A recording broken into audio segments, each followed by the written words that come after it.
Are we close to ending the cruelty at the Miami Seaquarium? Activists at PETA Latino sure hope so. An update next on the PETA Podcast with Emil Guillermo.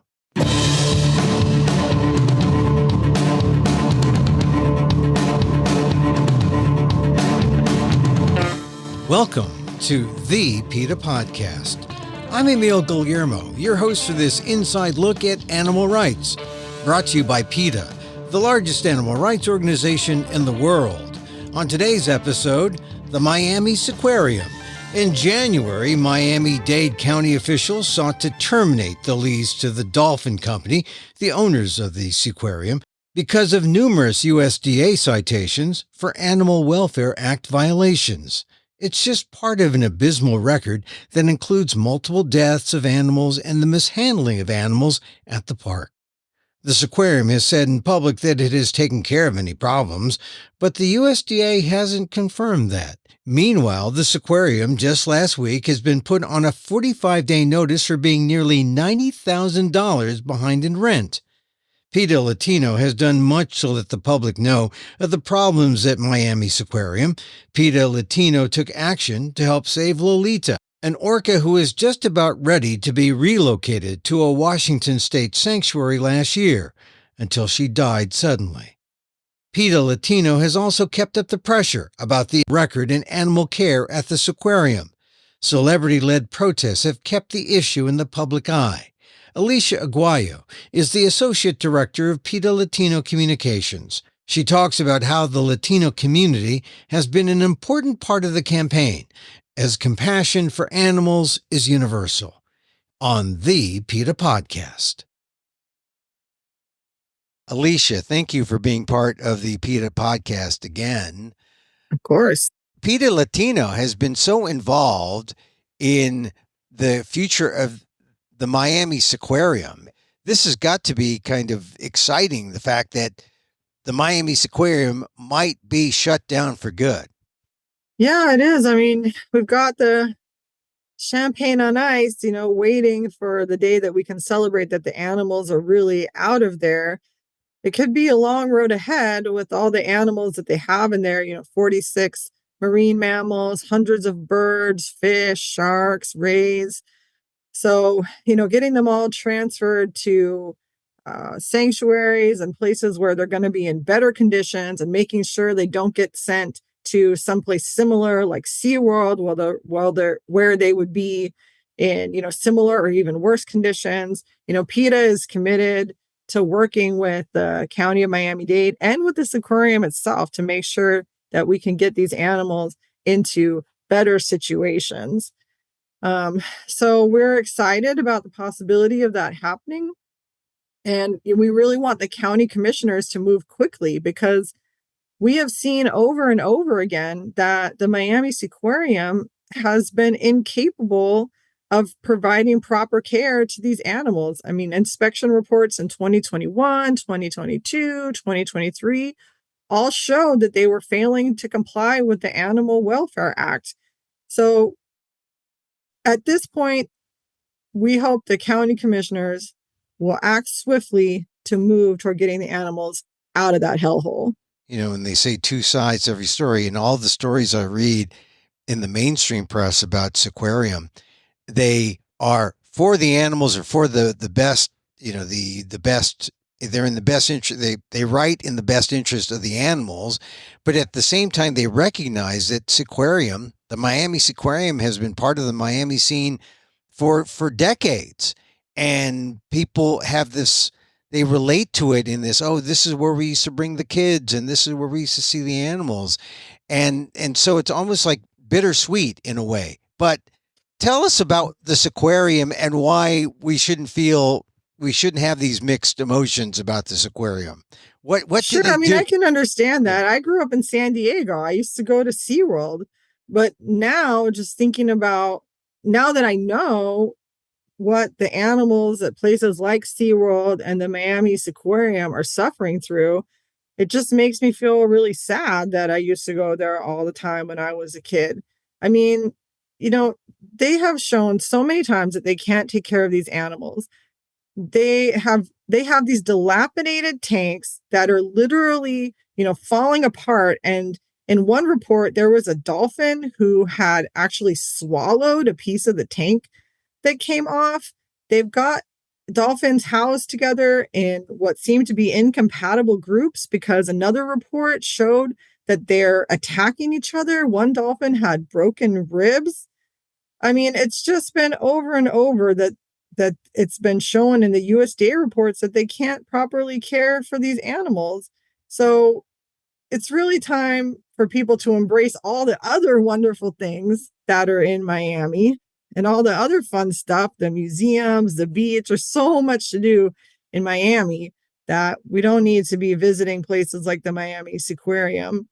And, I think that a lot of people in Miami are really attached to this story and are really invested in getting the animals out of the Miami Seaquarium because, for a decade, there was a weekly protest of the Miami Seaquarium led by local activists. And, you mentioned the PETA Latino played a big role in the campaign to get Lolita sent to a sanctuary. And, that's because there is such a large Latino population in Miami, and there's so much Spanish language media in Miami. And we saw real investment from, the media down there in Lolita's story, and from our activists in Lolita's story, and from celebrities like Keto Castillo and Paulina Rubio and Alicia Machado, Natasha Arauz, Ana Maria Polo. A lot of Latin celebrities, many of whom are based in Miami, really felt strongly about helping Lolita get moved to a sanctuary. So, I can understand it as a person who grew up in San Diego, and we have SeaWorld and we have the San Diego Zoo. But once you learn what the animals are suffering, you feel only sadness for having gone before you understood, and a commitment, I feel a special commitment to informing other people about what happens to these animals. And I think a lot of people in Miami feel that way too. Yeah. And, let's back up just a bit for people who are coming in and they're saying, what is this aquarium? What is it? It sounds like a zoo. You mentioned SeaWorld. What is this aquarium and what do they do there? Yeah, so the Miami Seaquarium is a marine park. And their big draw is that they have animals on display. So, for decades, they had Lolita the Orca, and she was one of their big crowd pleasers, I guess. And she lived in a tiny tank for over 50 years, and she didn't even see another orca since the 80s. She used to live in that tank with another orca named Hugo, who died after he smashed his head repeatedly into the side of the tank. And since then, Lolita hasn't seen another orca. So they have, they no longer have orcas because Lolita passed away before they moved her to a sanctuary like she deserved. They have dolphins, they have sharks. It's very much, if people are familiar with SeaWorld, it's very similar. They just try to, get people in and make a profit off of putting these animals on display. Yeah. And yet when you describe the situation of Hugo and of Lolita, and Lolita is the one who's, maybe nearest and dearest to all our hearts, the orca. She was in that little, it's a cell, really. They call it a tank, but it's a cell. And when you understand what she had to go through, what her life was like, I mean, it's a pitiful existence for 50 years. And she was all set the fight was to release Lolita, and PETA and others who fought for her release were so happy that they were about to release her. And then she passed. Yes. They waited too long. They kept her in that tiny tank for too long. And, PETA was not the only group asking for her release. There were many people calling for Lolita to be transferred to a seaside sanctuary in her home waters off the coast of Washington. And that was going to happen. And I think what is so important about Lolita's case is that it shows that it is possible to do this because the Seaquarium had committed to transferring her to a seaside sanctuary, and there was funding to get her transferred to a seaside sanctuary. And they were actually training her to be able to be moved. And they had started the training process for her to be able to live in that sanctuary. And she passed away, which, isn't surprising after 53 years of deprivation in that tank. Unfortunately, they just didn't heed the calls for her transfer to sanctuary soon enough. And that's really a tragedy, but it also shows that it is absolutely possible. They agreed to do this for Lolita, and it can be done for the other animals who are at this aquarium, and it can be done for animals in other facilities as well. And what strikes me is that after Lolita has passed, it doesn't relieve this aquarium of doing the right thing. And while we're waiting to see what the next move for Seaquarium is, all these new reports come in from the USDA saying all these violations that the Seaquarium has committed. And instead of saying, we should shut all of this down, the county wants the Seaquarium shut down. But the Seaquarium appears as if they want to fight it, to say, hey, look, we've got a good record despite all these factual findings from the USDA saying we're not very good. So what's the next move for activists? It seems like they want to continue to fight the Seaquarium folks, want to continue to fight the activists. Yeah, I mean, I think that the Seaquarium is an embarrassment to the county of Miami-Dade, frankly. I think that, the mayor and the county commissioners are embarrassed that they have this facility that has shown time and again that it's incapable of taking care of the animals there. And it's not surprising that they want it shut down. And, PETA is absolutely committed to working with the county, to working with the Seaquarium. Right now it's a little bit unclear, but the county wants it shut down. We certainly want it shut down. And I hope that they're going to finally do the right thing. I mean, the company that owns this facility, they're called the Dolphin Company, and they're actually based in Mexico, which is another reason that PETA Latino has been an important part of this effort. But, we want the Dolphin Company to get out of the business of exploiting animals altogether. It's time for not only this aquarium, but the other facilities that this company owns. Any facility that confines highly intelligent, far-ranging marine mammals in tiny tanks, they need to take note of what's happening here and realize that it is time to get out of this business. The county doesn't want it there. The people don't want it there. The animals are suffering, and they're in danger of suffering the same fate as Lolita. So this, that's why it's so important for the county commissioners to follow through with this, to take action and work to get the animals out of there. Yeah. And if it's not an automatic, complete, immediate shutdown, there at least needs to be talk of maybe a transition or an exit strategy to where all the animals are taken care of and moved to sanctuaries. It would appear to me. Right. Absolutely. I mean, they have a lot of animals. They've got, 46 marine mammals and hundreds of other types of animals.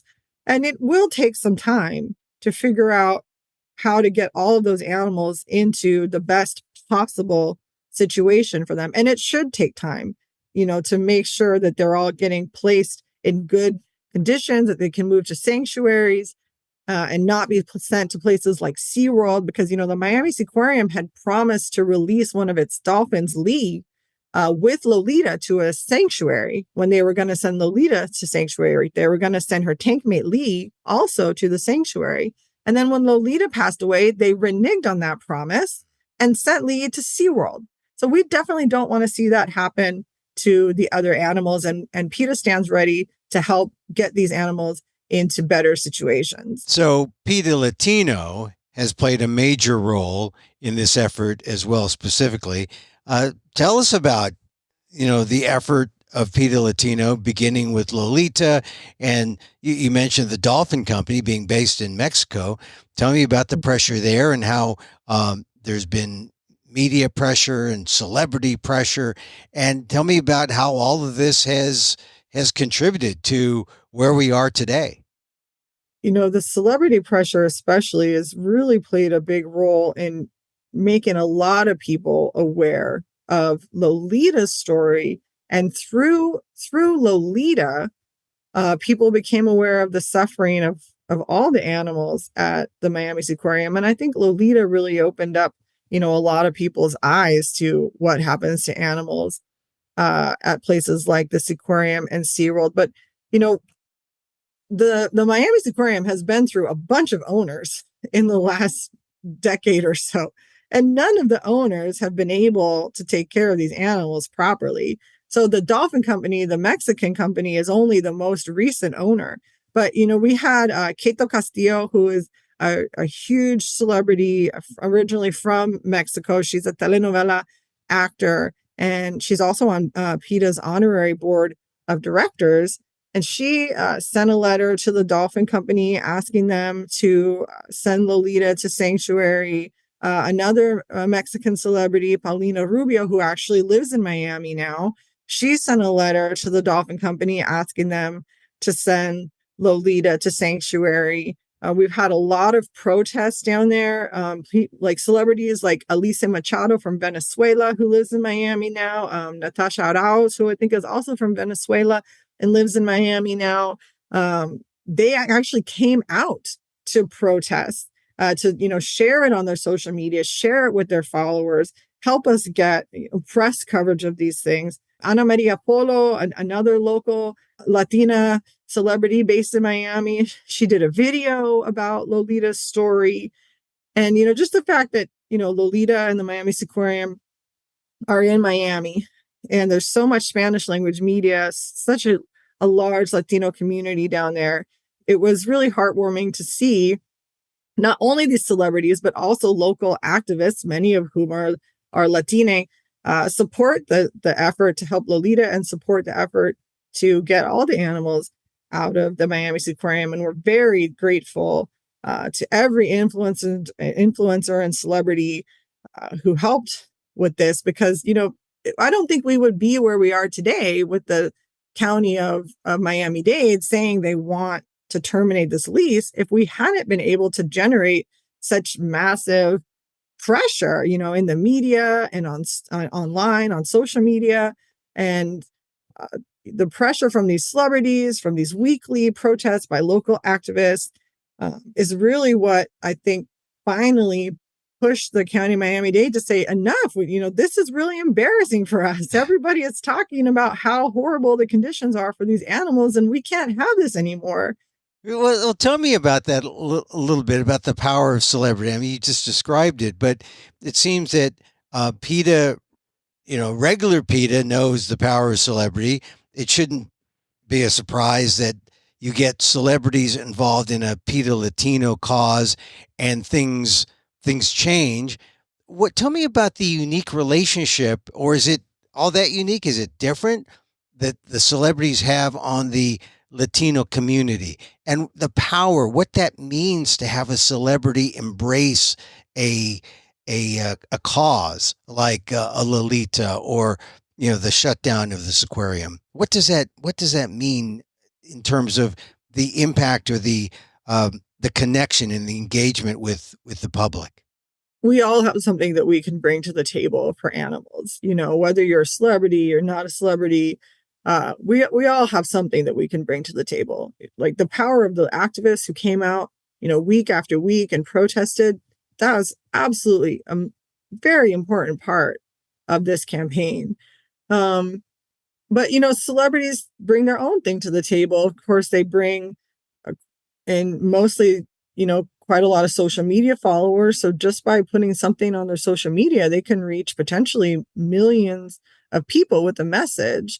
And with the way our media works today, of course, there is a lot of obsession with celebrity, and it's just tends to be a good way to get the media to pay attention to your message. If you can get a celebrity on board, several years ago, actually, Keto Castillo did a campaign for Lolita, and then she unveiled that campaign at a news conference in Miami, and it was very well attended by the media.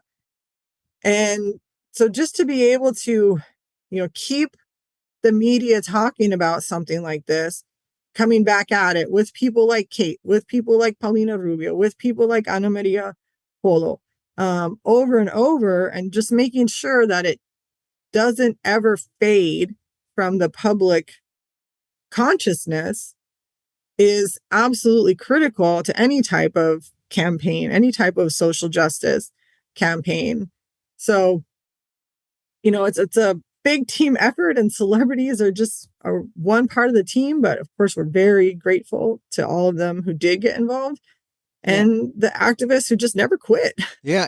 What I'm surprised by is you named all these celebrities who are big in the Latino community. I don't really know. I might know some by face, but I don't know any of them. And it just shows how we have our own little worlds.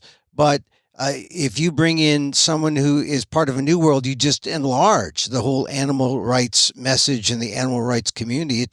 It's bigger than it's the whole world, right? Yeah, I think that's a great point. I mean, we're not going to win animal rights without everybody. We need everybody to get on board with animal rights. And so I think that's why efforts like PETA Latino and the other PETA entities that can really hone in on, their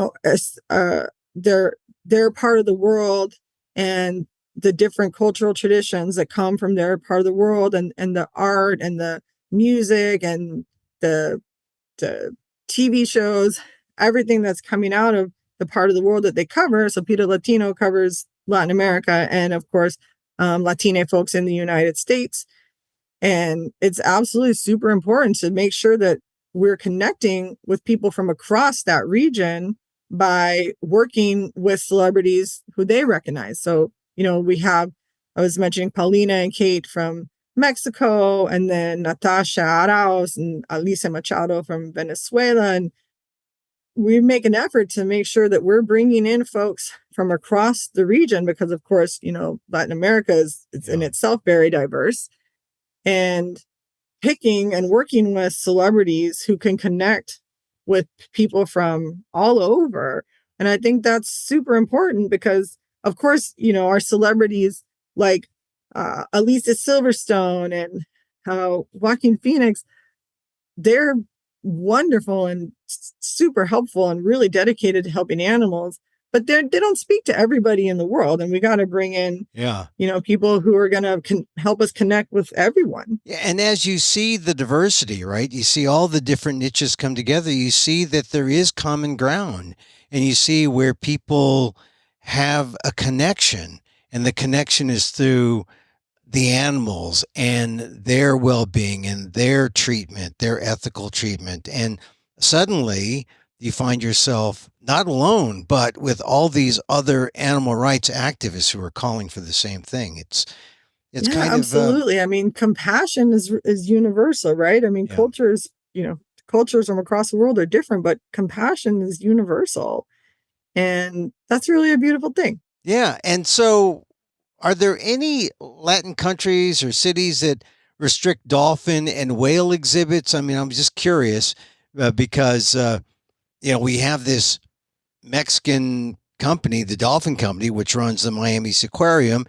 And just curious if there is a cultural thing against this idea of dolphin and whale exhibits in Latin countries or cities.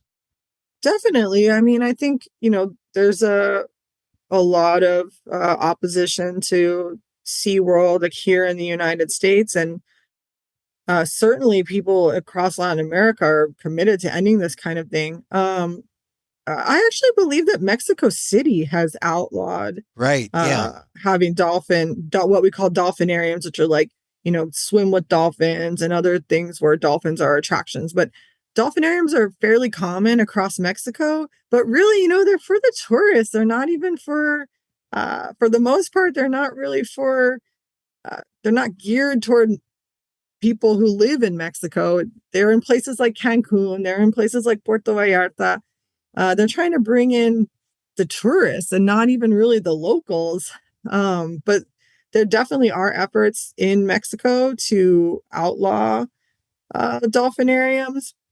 And I think Latin America, in a lot of ways, has been taking a really strong leadership role in ending the use of animals for entertainment. So, for example, Mexico several years ago outlawed the use of exotic animals in circuses, and that's still legal in the United States.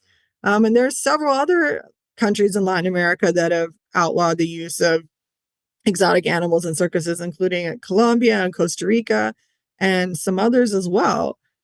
And there's efforts, really strong efforts to end bullfighting in Latin America. Unfortunately, it's still legal in a few Latin American countries, and we work with activists on the ground in Mexico and Colombia and Peru to get bullfighting outlawed in those areas as well. And people are very passionate about this. So I think, people across Latin America are really taking a leadership role in ending the use of animals for entertainment and other animal rights issues as well. But I imagine until there is a final word on the Miami Seaquarium, this issue in Miami will probably be top of mind among activists, Latino activists, PETA Latino activists, and Miami activists until there's movement. It's something definitive. If the county prevails, or if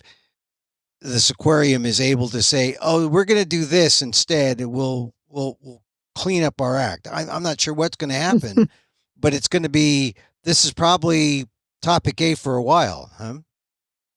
I mean, look, the Seaquarium has shown over and over again that they're just not capable of taking care of those animals. So certainly, PETA and PETA Latino are not going to let this one go. We'll be there working to get the Seaquarium shut down if it doesn't shut down immediately. And yeah, like you said, so many people now are committed to this cause of the animals in the Seaquarium. It really was Lolita who inspired so many people. Yeah. And that's her legacy, I think, is now people are activated and they know what's happening to animals. The other, the dolphins who are fighting each other in tanks and suffering broken ribs because they're, so many dolphins living in a tiny tank and they're not compatible with each other. I mean, Lolita opened people's eyes to that. I think that if, the county sees that now, that people are not giving up on this. And I think that's why they took this action. So I'm really optimistic, but for sure we'll be there, and, local activists will be there, and we're going to keep pushing to get animals out of places like the Seaquarium, SeaWorld, and any place that is exploiting animals for entertainment.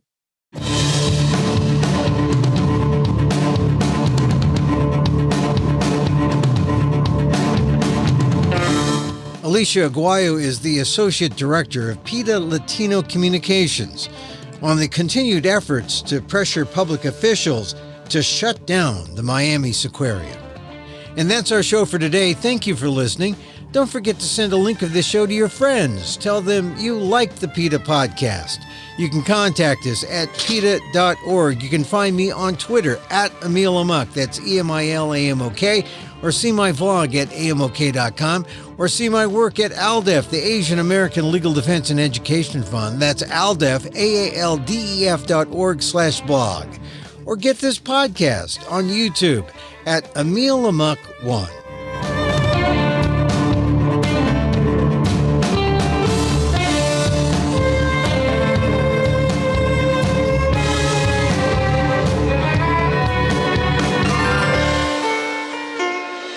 Once again, thank you for listening. Check out all our episodes on your favorite podcast app or on Apple Podcasts, where you can subscribe to, as well as rate and review the show. It helps get the word out about the issues you care about. Our music is provided by Carbonworks. Check them out on YouTube.